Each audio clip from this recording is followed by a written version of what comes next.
Invoice I D എടുക്കുക.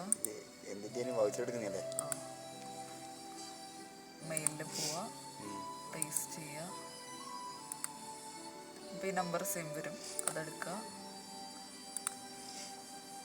അവരുടെ ബുക്കിങ്ങിൻ്റെ ഇതെടുക്കുക. എന്നിട്ട് ഇതിങ്ങനെ കോപ്പി ചെയ്യുക.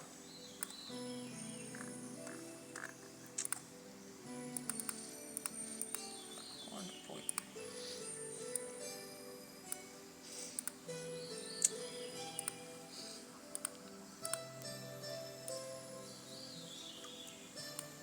കോപ്പി ചെയ്യുക. എന്നിട്ട് വേർഡിൽ കൊണ്ടുപോയിട്ട്